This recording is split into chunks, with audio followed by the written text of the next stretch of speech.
company that makes, installs, and maintains piping systems in some of the hottest and most challenging environments in the world, has created a work culture that should inspire any of us who work in less hazardous spaces.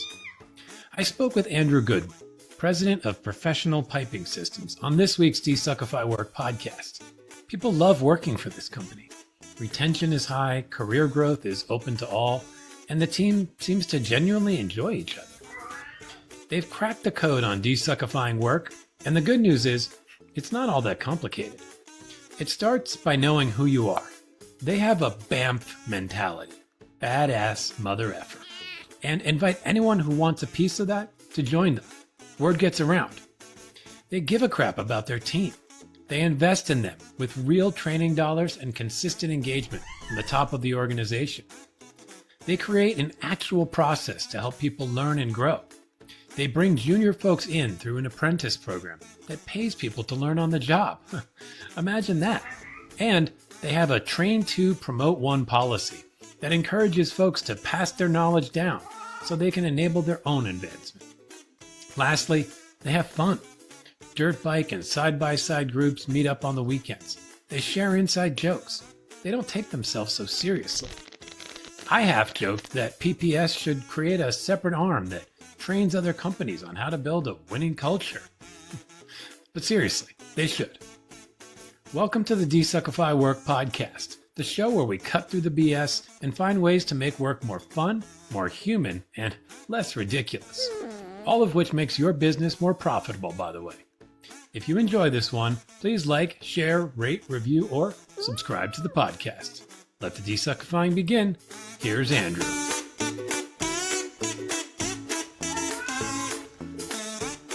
Okay, Andrew Goodwin, welcome to the Desuckify Work podcast. Thanks for having me. I really appreciate it. Yeah, thanks for coming on. I'm excited to talk to you. I talk with a lot of folks from the quote unquote corporate world, white collar world, maybe even. And I know you work in a space where there's a little more physicality to some of the work on the ground. And then there's also the corporate structure that supports it. So I'm really excited to kind of learn a little bit from that and just see what you're doing to help make work better for folks. So with that said, I'll just give you an opportunity to describe a little bit of what you do for work and how you came to be doing it. Absolutely. So once again, thank you for having me on the show today. PPS is a trade partner company. We provide services throughout the, say, Southwest, mostly in Phoenix or mostly in Arizona. We started off as a 24-hour welding service and fabrication company. That morphed into another company, which is PPS Coatings. So we did painting, we did coatings on water tanks, we did them on power plants, we got into halls and walls, so doing commercial buildings. And then that morphed into another company, which is a mechanical company. So doing HVAC systems, doing plumbing systems. So then we had this company, which was started in 2011 by Brian Grindell, as this fabrication piping company that morphed into a full-on specialty trade company that now we go into industrial plants. So that would be water treatment plants, power plants, wastewater plants. Then we're going into data centers. We're going into commercial buildings, so hospitals, K through 12, higher education, manufacturing plants. And we are performing all types of trades. When I say all types of trades, we're going in, doing the fabrication, we're doing the painting, we're doing the mechanical, so we're doing the plumbing, the HVAC, we're doing the process piping. We've turned into this one-stop shop as a mechanical contractor that has a few other ancillary options to them. So we're building relationships with customers and our contract partners, and we're looking at bids. It's like, hey, we could actually take on a large section of this contract. Not only can we take on a large section of the contract, now we can help control the schedule because we're doing so much more and it's all falling on our hands or our heads. And then on top of it, we may be able to give you guys a little bit of a break when it comes to pricing because we have one mobilization and we have all the PMs in-house. We have one project engineer who's working for this project that handles all the submittals. So we are a unique trade partner in the sense that, yes, we handle a specific trade, but we have so many varieties of different trades we could offer. Yeah. PPS started, like I said, in 2011 by Brian Grindell. I came on about 8 years ago. I became the president of PPS three Hmm. years ago. Okay. I'm a partner as well. And we've grown pretty much organically in the company from, Brian's first hire to where we're at right now, about 350 employees. We have our main headquarters, which I'm sitting right here in Tempe, Arizona. And then we have four other shops around the valley where we have our fabrication, where we keep all of our tools, where we keep all of our trucks. Then we have the coatings yard. Then we have the mechanical shop. So we've grown quite a bit as a diverse trade partner. Yeah, that's awesome. I think what strikes me about the work you guys do is it's like it's kind of invisible to most folks who aren't working in it. It's just like we walk into a hospital, we walk into a school, you walk into work at a data center, and stuff just works. Hmm. And you can almost take it for granted, and it's nice to get a window into what actually makes all of that work, right? Absolutely. Yeah. Yep. It's funny because I was even talking about this at a Christmas party or our holiday party, and I was like, telling our team, like, you drive around Phoenix, you drive around the valley, and you could see everything we touch from going into waking up in your home to turning on your water faucet to brush your teeth or take a shower, the pipes underground, or the booster pump stations, or the tanks that are holding the water here in the desert. We're the guys that are helping install that, help build it. We're the guys who are doing the maintenance on it, all the way to turning on your flipping a switch to turn power on. We're the guys doing the piping or the structural steel or the service work at the power plants. Then let's go drive down the street and you're passing buildings, you're passing hospitals, schools, and it's like everything behind the walls, everything that is the main critical infrastructure to Hmm. keep operations going. Somebody's doing that. And guess what? We're the guys doing that. We're the girls doing that. And Yeah. it's really awesome to feel that we're making a difference. Like things wouldn't be running if it wasn't for, the craft workers or the people that we have who are putting this stuff into place. So it's Yeah. so cool to see that. I can only imagine how that feels. I mean, I think so many people crave just some connection to their work and some sense that the work that they're doing is meaningful. There's a purpose to it. And I think you can find purpose in almost anything, but there's something really beautiful about like, just look Mhm. around and you can see the impact you're having. People are able to live their lives, to do the things, to work better, to save lives in a hospital, to teach kids, like Mhm. because of what you do. And I think that's really awesome. And I think it reminds me a little bit of, I'm a fan of Mike Rowe. I don't know if you know Mike Yeah, Rowe. definitely. So he's had a really big push to boost the trades. Basically, Mhm. I guess it's been really hard, and you may have this experience to just find people because folks aren't going into the trades as much as they used to. And and I think again to the idea that some of this work is invisible, it's almost like it maybe doesn't cross people's minds to work at it where like so much stuff is visible on social media. Like there's influencers and social media and all this stuff. And there's all this like flashier stuff that people see. But meanwhile, there's all the stuff that you see, but you don't realize it's actually taken care of by folks like Mhm. you. What are you noticing in terms of people choosing to work in the trades? And then what are you doing, if anything, to help people see just how good of a career that can be? So it's funny because people don't generally look at welding, they don't look at plumbing, they don't look at HVAC or painting as something that could be sexy, right? Or they don't Yeah. look at it as something that's a lucrative business. Yeah. And it's funny, our employees are the best selling point, right? When I say they're the best selling point, it's we bring guys in who are craft workers into interviews. We will go out to job fairs. We will go out to, different types of environments where we're trying to hire or we see people, we bring our own employees there and let them speak for themselves and not only show off, but it's like, look at the life this guy's built. Look at the things he has as a craft worker. And we're trying to show people you could build a career, you could build a lifelong career in the crafts, making amazing money. You're Hmm. not going into debt from college. Yeah. You have the best benefits. You could grow with the company. And we also show them like, hey, let's bring in a few people from this interview, project managers, project engineers, or, myself, bring in director VPs. And it's like these guys started off in the crafts. And who knows better than how to run a business or to get promoted to running projects than guys who start off where you're at, who built a career, and showing them the power of growth within this industry and Mm-hmm. knowing that, man, they could be right out of high school making six figures.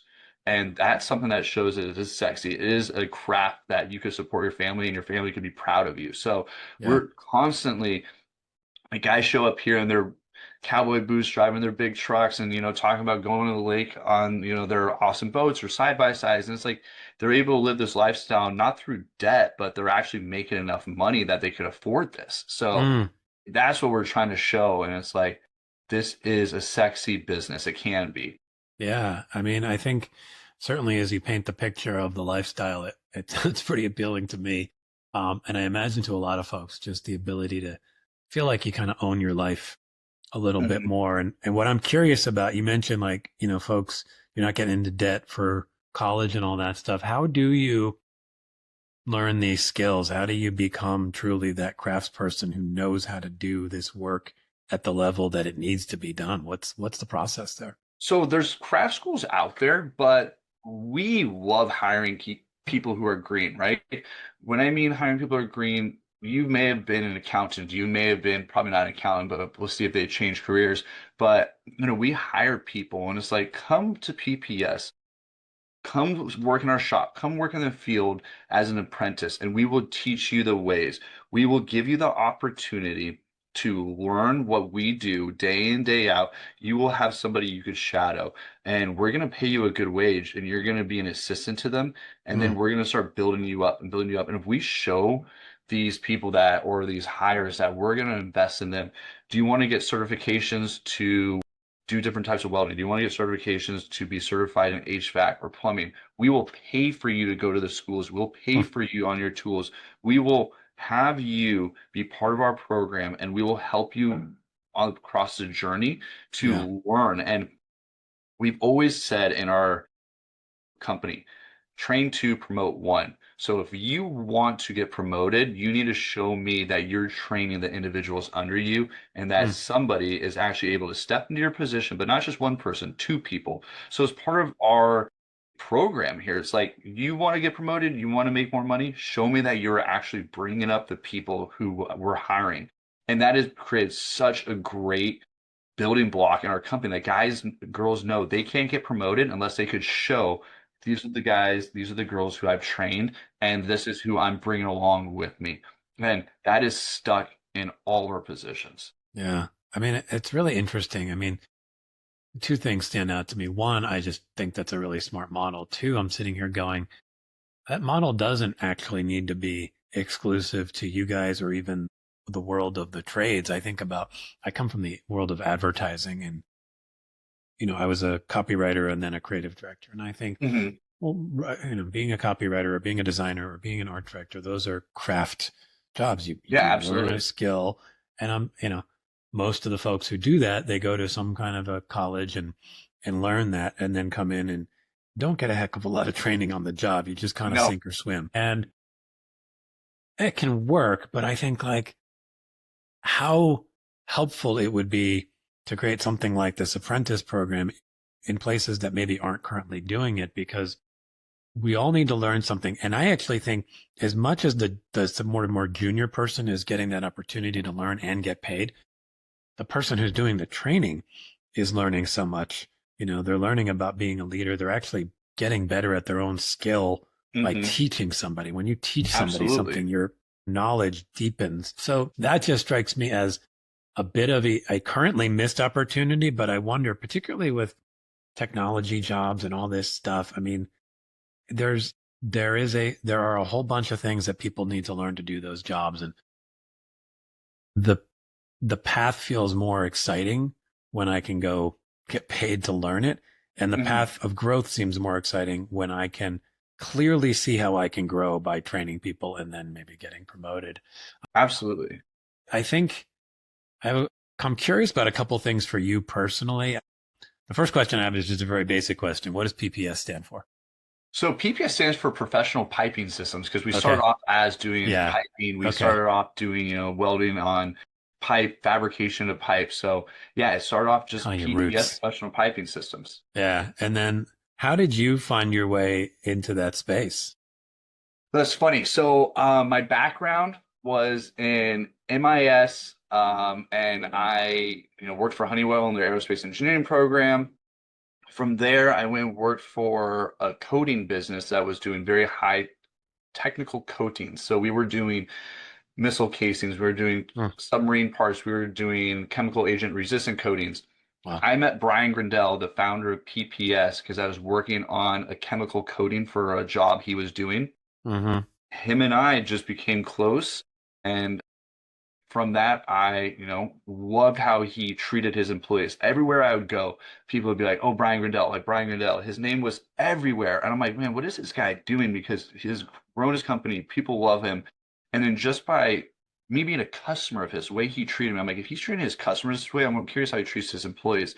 Started Yeah. talking to more of his employees, getting involved in jobs, and he offered me a position at the company, and we ended up actually starting another business together. So him and I partnered on a business together that actually was the painting business, Okay. PPS, that we morphed into PS. As time went on, we realized, you know what, instead of it being a standalone business, was Mm-hmm. bringing it under the umbrella of professional piping systems. And that was kind of like the kickoff of bringing in other divisions, I would say, the plumbing, the HVAC, and that was the kickoff of that.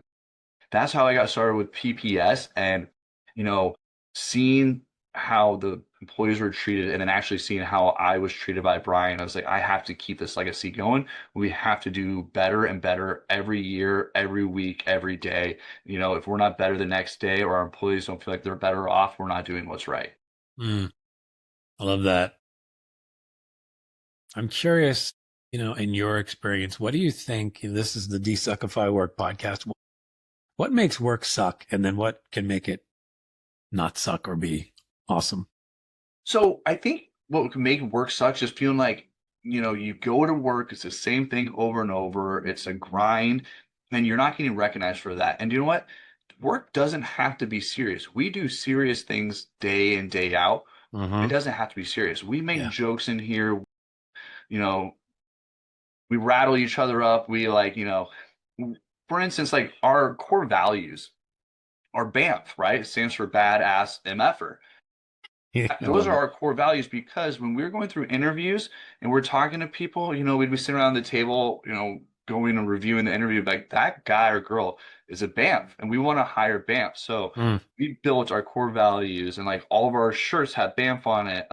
We do BAMF recognition. It stands for built to perform, accountability, meticulous, and first to respond. But it's all based off of, in order to work at PPS, you need to be a badass MFer. mm, And, that is we're welders, we're plumbers, it's a rough industry, and yeah. we don't want to be prim and proper. We want to be the guys who are known to get the job done. We're going Mm-hmm. to show up, we're going to be consistent, and you know what you're going to get. But we're also, the guys and girls who are going to be, work hard, play hard. They're going to Yeah. be partying. They're going to be having a good time. We're going to bring our families in.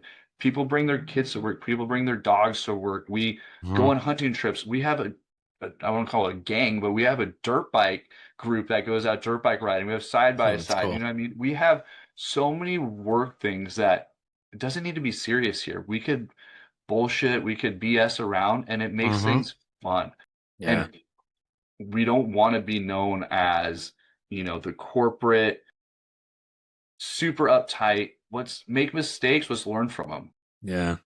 I really love the BAMF thing. I mean, I think the sort of corporate core values thing can often feel like just a front, so to speak, just Yep, kind of a absolutely. marketing exercise of Yeah. like, this is what we care about. And so I like that you make it real in that hmm way. And it's like, yeah, we want some badass MFers in here. Like, I think if somebody shows up and hears that, like, they know whether they want to be that or not. They know Yeah, whether they are that or not. And then, absolutely. and then like you deepen it with like what those letters can stand for in terms of what does it mean to be a badass MF? hmm Well, all those things you talked about, the accountability and Yep. all that stuff. And I also love that there's fun at work. I mean, Mhm. I am sort of on that soapbox day in and day out. I mean, I worked in a business that had a lot of fun to it. Although lately I would say it's been a lot more pressure in the advertising world and there's not as much fun. Mhm. And I think what people don't realize is actually like the fun isn't just a release. The fun is actually a way to do better work. Yep. Like your energy is totally different if you're having fun and you're much more into the work as opposed to I'm just showing up, doing the thing. And it's like, even to your point, like super serious, heavy, hard work.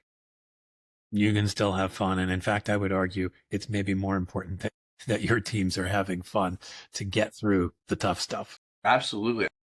I was just even thinking like for this last holiday party, we recognize, the employees who've been here for a while. So our 10-year gift for the people who just had their 10 years, we gave them Kimber 1911 45s with their names engraved on it. And it's like, what companies are giving out custom engraved handguns for 10-year, you know what I mean? Like gifts. It's like this is who we are as a culture. And it's like we're Yeah. not going to change, right?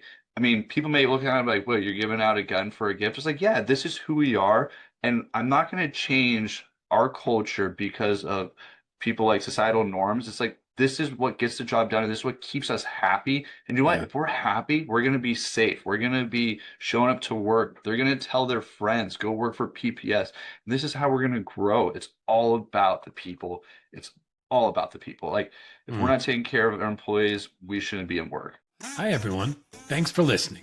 If you're liking what you hear and like the idea of making work not suck, I invite you to schedule a free half-hour discovery session. What's the one thing bugging you the most at work right now? Let's talk about it. Okay, back to the show. How are you guys being impacted by technology? I mean, in my world and a lot of the folks I work with as a coach, like AI is this behemoth and it's Mhm. everywhere and if it's not taking jobs, it's certainly dramatically changing the jobs. And so people are just not even sure, like, what do I need to know anymore? How, do, Mhm. how is technology showing up in your space? We're embracing it. Some people might be afraid of it. We are fully diving into AI. We're fully diving in and embracing technology. Hmm. For instance, we have two robots, one at our stainless steel facility, one at our carbon steel facility. And these are robots that will weld pipe, that will do, everything from 6 inch all the way up to 48-inch diameter pipe, not even bigger. Hmm. Instead of being afraid of it, and because it could be on AI mode, it's autonomous and it learns as it goes. Yeah. No, what we're showing our group is we could pump out more work, and it also takes the most highly trained welders to run these robots because they have to be able to see, they have to be able to understand what's happening. And we're Mm. able to take on more work because of this, which is going to grow the bottom line. And guess what? We're going to be able to pay more. We're going to be able to take on bigger jobs. And if I don't know if people have seen what's going on in the nation with this data center booms. I mean, with people like moving here, Yeah. Arizona is growing tremendously. Yeah. I don't know if there's going to be enough craft workers to get this work done. So, Yeah. in order to get this work done, we have to embrace AI. We're now saying we could take on more work. Do you know what's going to make your job easier? We have, AI that is now reading all purchase orders and is reading your emails to see if we miss anything. It's seeing if the packing list matches. Like we are Mm. fully embracing it, and our employees are embracing it. They don't see it as a threat because we're showing them the why behind it. Why are Mm. we doing this? How is it going to benefit and make your life better? And everybody's embracing it. Yeah. I mean, how is that working? Right. Cause I know again, kind of in my world, I would say some folks are embracing it, but a lot of folks are not. They're either scared of it or just actively avoiding slash resisting it. Hmm. And I can understand every point of view on that. But what is helping your teams and your craft workers see see the full why of it and really understand the why and then how they can connect to it and not only keep their job, but maybe expand what they're able to do within their job. I think they see it as a craft worker and in the trades. A robot, as of today and probably for the near future isn't going to get in a trench and be on their back and weld a pipe Yeah. or put together a 90-degree elbow, right? So like in a tight area, they're not going to be able to do that. So they feel like their job is secure and safe. Yeah. So by feeling secure and safe, and I can't say this for everybody, everybody's jobs in our nation where AI is coming in, they're Yeah. like, what can I do to look at this to make my life easier? So they think they see they're secure. And then I think they understand, okay, if I can make my job easier and already a hard job, and or Hmm. I could not, break my back. I mean, it is in Arizona working in welding or plumbing or doing HVAC or painting in 110-degree heat, Yeah. 120-degree heat. It is unbearable. So one, being in the environment we work in, and also knowing that their job is secure, they want to find ways to make it easier. Um, Hopefully, did I answer the question fully? Yeah. I think so. I mean, I Okay. think, I think there's something interesting about knowing that some parts of your job are secure. And like you said, that may not always be true in other places. I think it's more of a gray area in other places. Like Mhm. think about jobs where AI is writing or designing or creating advertising campaigns. Doing that work, I would argue to anybody who cares about the actual quality of the work that it's not always doing it in the way we need it to. It's maybe doing it close. And you need Mhm. somebody who understands the craft Mhm. to actually tell you if it's doing what it needs to do. So it's a really interesting thing where, yeah, that tool might be helping me write a script or do something like that. But at some point, somebody actually needs to know, well, what does a good script look like? What does a good TV commercial look like? What does Mhm. a good whatever look like? And you could theoretically put that in AI's hands, but I think you're missing something if you You don't. will. And like I was saying, like our robot, our most talented welders have to run it, right? They have to be Yeah. able to look at the screen while the robot's running Hmm. and see if there's porosity, see if it's, getting too deep, if it's there's undercut. They have to have the most trained welders run it. So it's like, yes, you could have AI and you could have these, but it doesn't take away the skill that we still need to actually know what it's getting done, like you said. Yeah. Yeah. Um, I'm curious, like a lot of folks think of this idea of creating a good work culture, treating your team well as sort of a nice to have. What do you see in the bottom line kind of results that actually you can trace back to the way you're treating your teams and the way you're helping them grow and develop as craft workers? We're seeing the word spread, right? So that is helping the bottom line because we have such a big variety. Like when I hear other companies being like, oh, it's hard to find craft workers, it's hard to find workers. It is, but PPS is so fortunate right now that, a lot of our employees, they hang out with like, other craft workers or other employees who are very similar to what they're doing. And we have a plethora of people that we could choose from. And it's given us our option to be picky, be able to choose who we want to hire. And Mm, that's affecting the bottom line because we're able to say, wow, PPS has all these people that want to come work for us. We can now choose who we want. We're not scrounging. We're not saying we have to hire just because we need bodies. No, yeah. we're hiring because we want to have the best people on our team. They fit our core values and they get along, right? These are people that we want to go have a beer with. Those are people that we want to have at dinner. We want to go hang out with these people. This isn't somebody that we just need to hire and do it. Hopefully they work out. We know they're going to work out. We know that they're going to be part of the team because they're all pretty much recommendations because of our culture and people want to come work here. In our industry, we are known as, once again, we're the cowboys, but we're also, the best in the business. So it's Mm, like it's a really cool dichotomy of like twisting that. So yeah, it's great. yeah. Yeah. That's a really good point. The word of mouth that comes from treating people well. I've seen that and I've seen the reverse of that too, where Yeah. there are places that struggle to find people because they're just known as, they don't Mhm. treat their people right. You know, you talked a little bit earlier about that, like train to promote one idea. Mhm. And I wonder, I'm just curious, what is the growth path if you come in as a welder or something like that? what does getting promoted look like, and where can that path take you? So coming in on the ground level, let's say you're a welder, you're a plumber, you're a tin knocker, so they call the HVAC guys, you're a painter.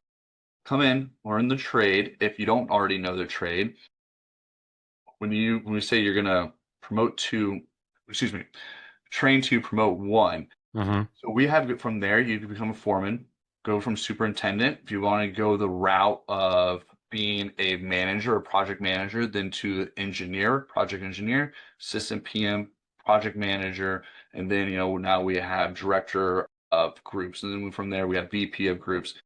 Now, let's say you want to stay in the operations side, well, or if you want to stay in the craft side, you could stay as a foreman, you could stay as a superintendent, you could grow into general superintendent.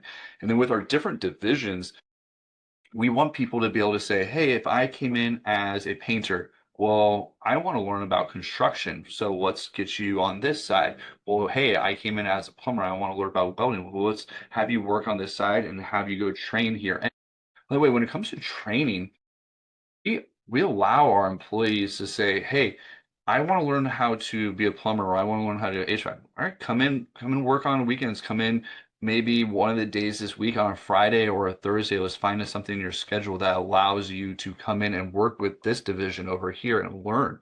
Mm. So we have so many different options for growth within the company, especially if you're not happy in this division. If you say, hey, I no longer want to be a painter, well, let's go show you here.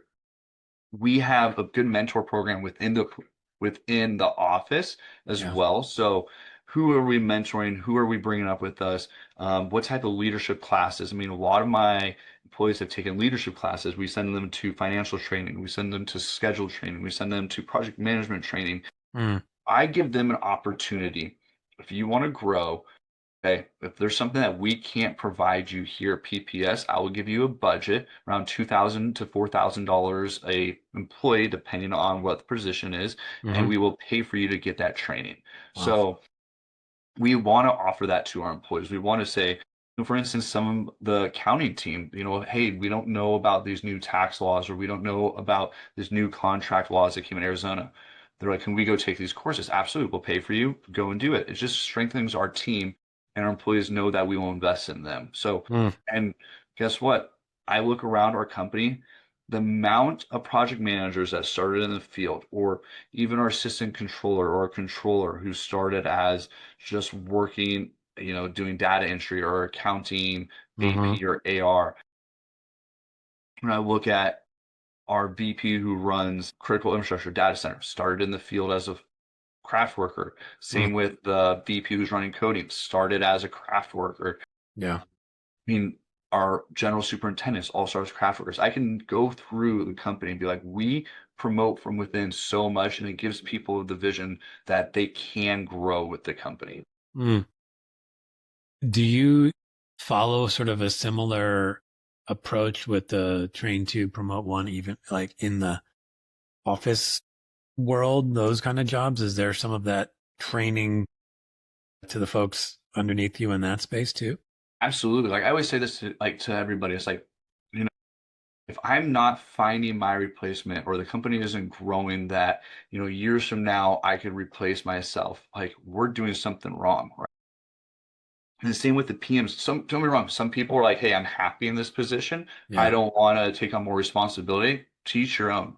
Yeah. Well, can you at least still help us train, or maybe take on a little bit of training here? Absolutely. I look at some of our estimators and look at one of our partners, Alex, and it's like spend so much time training these estimators on how to look at the drawings, how to look at plans and specs and read them. So it's like the whole training in the office has become, I guess you could say, a byproduct of all the craft workers who came up and had the same mentality. Yeah. That's really cool. I mean, I'm curious, like the world I came from, there was a lot of turnover. At one point, I heard a stat that the average turnover in an advertising agency was like 30% a year. What are you guys looking at in your space? Somebody asked me this the other day, and I didn't have an answer for it because I was thinking to myself, I was like, I can't remember the last person who quit.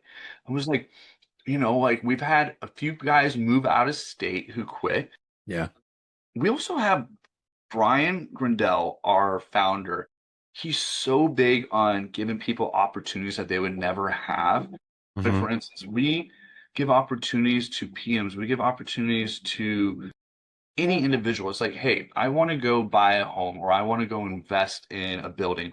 Brian would be like, all right, let's figure out a group. Let's get a buying group together. Let's go start and Wow. invest in this company. Let's go invest in this. We're always trying to be like, how can we make our individuals better and they can grow with us? So Hmm. that's such a big part of our culture. I mean, Brian said he started this company by getting an opportunity from somebody saying, I believe in you and I trust in you, and he would never be, or this company would never be where it's at today. So he's always put that into me and put that into our employees that give the employees opportunities. So Yeah.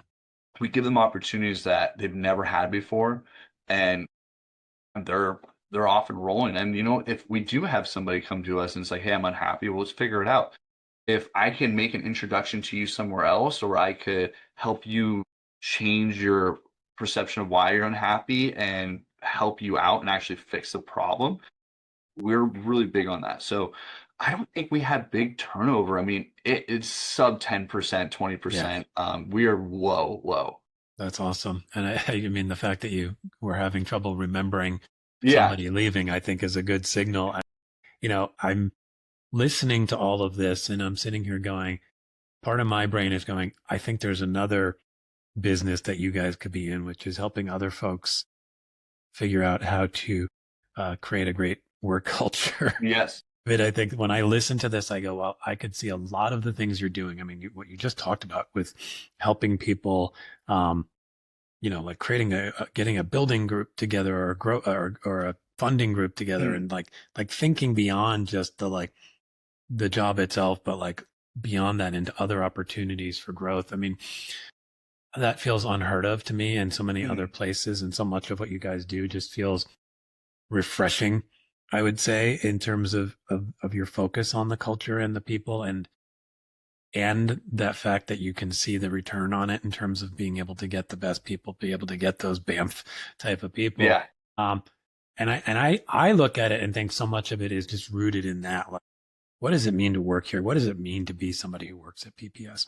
And I think for so many companies, they just don't know that, Mm, just can't quite figure out. And some of that is honestly like not being willing to sort of stand for something.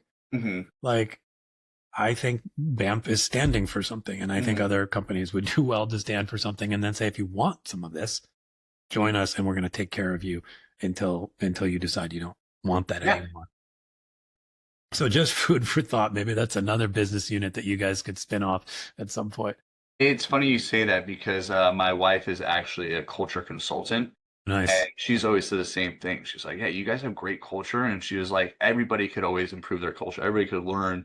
And it all started with, I mean, like I said, we make things so fun. Like, I don't know, like we have like the most cheesy stickers that we like give people and we just make the office fun, right? Like we got like, yeah, maybe some people like don't agree with it, but we Yeah. stick our own. Like so many of our shirts have, sayings that are just such inside jokes with Yeah. PPS and it's just so great. Like, yeah, it is amazing. Yeah. I mean, I think that the key is just owning who you are and then inviting people in to say, do you want some of this or not? And I think a lot of folks struggle with that because they don't want to exclude or not appeal to everyone. And it's ultimately, you can't appeal to everyone. You're No, you not, can't. nobody, no company, no team is going to be for everyone. So Mhm. stand in something and then invite folks to say either I want that or I don't. And I think that's a really smart move. So I know I've been asking you a handful of questions. I'd love to give you a chance to throw a question out to our audience. Do you have something you'd like to ask them? Yeah, I mean, for people who've been working with a company for 5+ years, I'd want to know what the reason why they stayed and if there's something that company is doing to keep them around. Is it pay? Is it culture? Is it something beyond that? Is it that they're afraid to change? I'd love to hear why people are staying with companies. Yeah, I love that question. I think you'll probably get a pretty good range of responses. Hmm. I'm certainly most excited to hear from folks who are saying it's something in the culture Hmm. and just so that we can all learn from each other. But yeah, sometimes there is fear of change and all that stuff. Yep. Um, so if you could wave a magic wand and just fully desuckify the world of work for everybody, what does that world look like? Open communication and honesty. Yeah. Coming in, and if I could wave a wand, it would be like everybody would be able to get what they need to make their day better and to make their week better, to make their month better, which will make their year better. I want to be able to say, give me honest feedback on what works for you and what doesn't work for you. Yeah. I love that. What I love about it is it sounds very sort of straightforward and simple. Like say what you need to say, we'll support you. And yet it's obviously not that simple because I've worked in plenty of places where those things don't happen or those things are really hard to simply say what's on your mind, give somebody feedback, all of that. And some of that is like, nobody gets told how to do that even. Nobody, nobody just says like, how can I deliver feedback in a way that somebody's going to hear it and want to respond to it as opposed to feel like they're being attacked? And like, that's a conversation that's not happening in a lot of places too. It's not. And we always say here too, growth is hard, right? Yeah. It's hard to grow. It's nothing that is worth having comes easy. So it's hard to grow. And sometimes growing, there has to be dialogue and communication that is sometimes hard to hear, but let's be honest with each other and let's have this communication and move forward. So just honest, open communication. Yeah, I love it. I want to have a little fun here before you mentioned you guys like to have fun. I like to have fun on this show. I do a lot of sound effects. So you'll hear cats meowing and other stuff. Do you have a sound that you can add to our library and it'll show up in the beginning of our episode somewhere? Yeah, I always have a deck of cards on my desk, so I feel like, a lot of my employees will hear the shuffle of cards or hear them flip while we're talking. It's probably part of my ADHD that I'm always doing stuff in my hands. So here, there's a sound effect. Let me just do this right here in front of the camera. Yeah. There you go. I love that. There's something, I don't know why, there's something very soothing about that sound. I can't even explain why. Maybe it's just growing up as a kid and playing cards, but there's something like, I don't know. It's just like, I think it's because maybe you're playing a game. Yeah, you're playing a game brings you back. Yeah, I mean, it always brings me back to playing a game as a kid or, heck, I would even probably take one of these, but people put these in the spokes of their bikes too. Yeah. So cards can make so many things from throwing them across the room to doing a 52 card pickup to so many things that I got messed with as a kid, but it's also a fun time. So building the card forts we used to build and all that stuff. Oh my God. Yeah, that's awesome. Well, the last question I want to ask is just where can people find you online and learn more about the work you're doing at PPS? What's the best way to track you guys down? Absolutely. Our website, ppsphx.com. So that is PPS abbreviation of Phoenix.com. Our LinkedIn, Instagram. We are generally at a lot of wastewater plants. We're at career fairs across Arizona. It's pretty easy to find us. We're in the heart of Tempe. So if anybody has anything, reach out to us on our website. We have availabilities for online applications. There's just an open portal if you want to reach out to us. So please don't hesitate to reach out. Stop by the office, see the office if you want to talk to anybody about careers. We're going to stop by some of our shops. We're always open and willing to talk with people. I love it. Can people track you down on LinkedIn as well? Absolutely. Just Andrew Goodwin on LinkedIn. I don't know how many other Andrew Goodwins are out there. Probably a lot. So but, in the Phoenix area, it might narrow it down. Yeah, probably in the Phoenix area, it'll narrow it down a little bit. Yeah, and then they can obviously check and see if it's the Andrew Goodwin who works at PPS. Yeah. Yep. I'll track down your link and I'll share it in the show notes so people, and along with the links for the company. But I just wanted to thank you, Andrew. This was a really fun conversation and enlightening. It's just really refreshing to hear the way you guys are working over there. And I really do think it's a model for others to follow. So think about how we can spread that. I'm going to do my part, and then hopefully there's a way to even go bigger with it at some point. Awesome. TJ, thank you so much for having me today. I love your show. And, I think if the guests have any questions or, anything they want to do, like I said, reach out to myself. We'd love to chat, anything that you have. So thank you again for having me today. Awesome. Thank you, Andrew. Take care. Bye-bye. Thank you. Bye. Thanks, everyone, for tuning in to the DesuckifyWork podcast. And a huge thanks to Andrew for bringing a hopeful take on work culture to the show. You can follow Andrew on LinkedIn and check out his company's site at ppsphx.com. If you enjoyed the conversation and would like to find some calm in the chaos of work, I invite you to schedule the free half-hour discovery session. Type meow in the calendar invite, and I'll also send you a free DesuckifyWork t-shirt.